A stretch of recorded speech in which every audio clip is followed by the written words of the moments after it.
You want to take admission for PhD, but you don't know which topic to choose, which discipline, which subject. How do you even go around selecting the topic? Because there are so many. Whether your background has been art, science, commerce, banking, management, commerce, anything, you are going to find value from today's video because I'm going to share everything that I know about how to select the right topic for your PhD. Today's video is a response to a comment that I had received a couple of weeks back. I don't know if I have answered it, but I felt instead of answering it shortly in the comments, I need to make a dedicated video for this because many of you, and even when I was taking admission for PhD, even I was confused which topic should I choose. Hi, hello, my name is Aatiya. Welcome to PhDpreneur. I make content around the latest opportunities in research as well as entrance exams. I also make content around mindset, wellness and Vipassana. Your PhD is going to take 3 to 4 years, even more sometimes. It's best to select a topic that you can tolerate for all these 3 years. My lab is wet lab work. If I had chosen some topic which was related to computers or which was related to mathematics, I don't think I would have reached my 5th year of PhD with that topic. That says a lot because your PhD topic is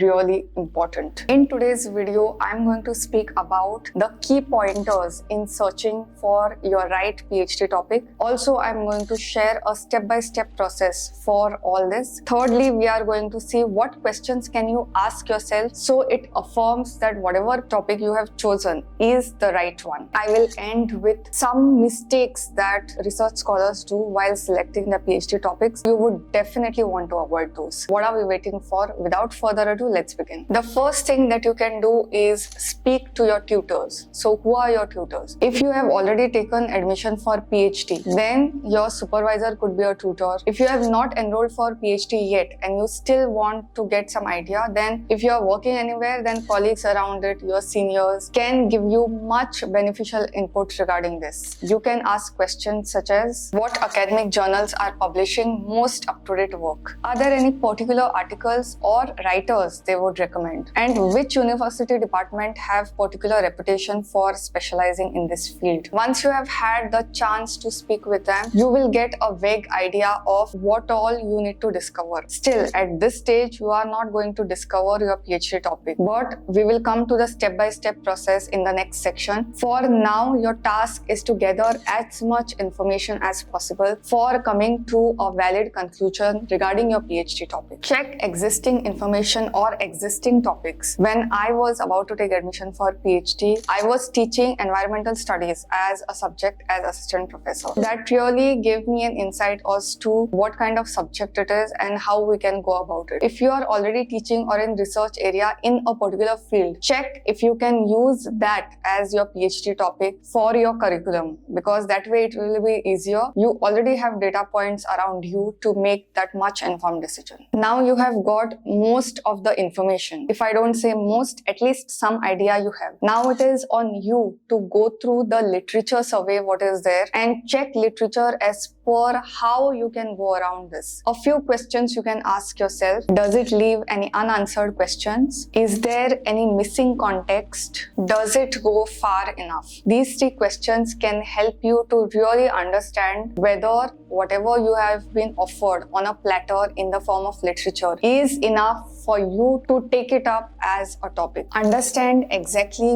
where the funding is. I'll tell you how these funding agencies work. Now, whenever there is any issue related to society, related to environment, whenever there is some form of issue which is linked to society, that is the first topic that will get funding. Whether it is cancer, because in cancer, mortality rates are very high. Whether it is environment, because pollution is increasing, there is treatment, there are treatment adventures which are happening. The water flow is getting affected. If the water is not clean, air is not clean, you may be very qualified, but you will get affected by it. So these are some of the things. Of course, there are more examples this and this, but these are some of the things which really affect the society. Whatever really affects the society, the funding will come quickly over there. So identify topics which get funding. Keeping that in mind, you can frame your PhD topic. The next strategy that I would suggest is imagine yourself 12 months into research for this topic. Now you are doing literature survey. You have spoken to everyone. You know exactly what is happening, and you have also identified whether the funding agency is present or no. You are going to take it up as a project. So it is best to have an idea about this, and that can come only if you sit back for 2 to 3 minutes. Imagine yourself 12 months into the course. Once you imagine yourself 12 months into the course, you will automatically get an idea of whether you will be able to pull this project for that long. If you cannot imagine it for 12 months, then there is no way you are going to do it for 5 years. This is one yardstick which is not maybe 100% foolproof, but yes, definitely it gives you an idea, and after all the steps that I've told you before, it will give you clarity on whether in your heart you want to take up this project or not. Picking something feasible is important. Now there are many topics which are possible but they are not feasible, and I'll tell you what is the difference. Now going to the moon is possible, right? But is it feasible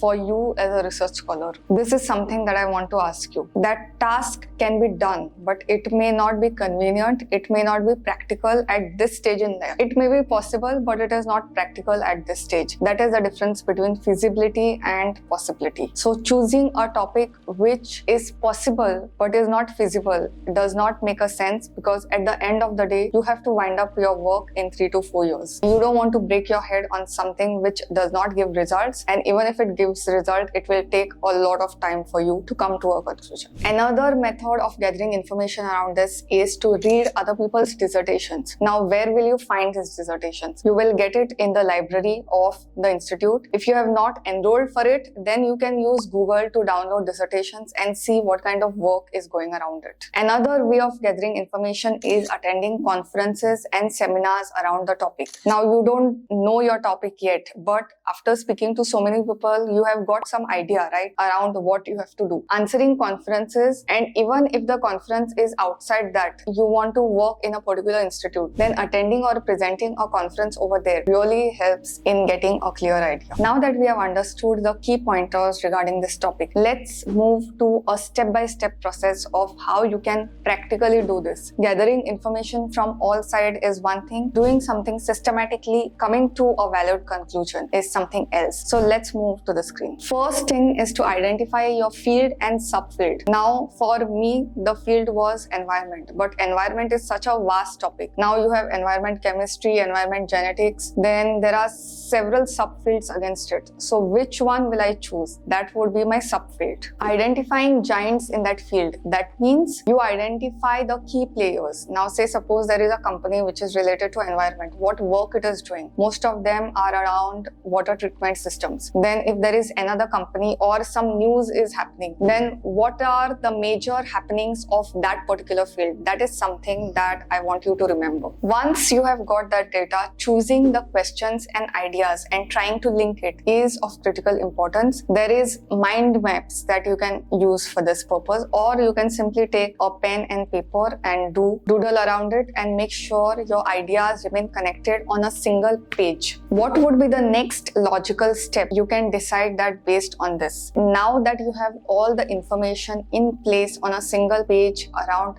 that particular area, it could be 2 pages if there are 2 areas. If there are 3 areas, then you could go for multiple pages. But if you are considering, say suppose environment, in my case, then all the information related to environment would come on a single page. Now is the time for understanding logistics, where you will take admission in this topic and how. Based on that, which people are you going to contact? If you have already taken admission for PhD, then by now this information is already clear to you. If not, then you will have to spend some time for this and make sure that you come to a logical conclusion as to, based on whatever resources you have now, which topic you can go for. By resources, I mean your mental state as well, your financial resources, also whether the institute is close to you or no, also whether the lab where you'll be working, it involves any field work or you just have to work in a lab. This is something that you might want to consider before taking up the topic. For example, if I had to choose a topic related to reactors or bioreactors, I would have had to do a lot of field work. But since it is not there, then I had to choose a topic which was related. I could do it in my lab. That's how I went. I didn't want field work. Too much field work is not something that I'm more excited about. I didn't want it. I chose a topic which I could do it aram se in my lab. This was the step-by-step protocol in determining your PhD topic. Now let's understand, once you have determined the topic, how do you validate it? Here are some questions you can ask yourself,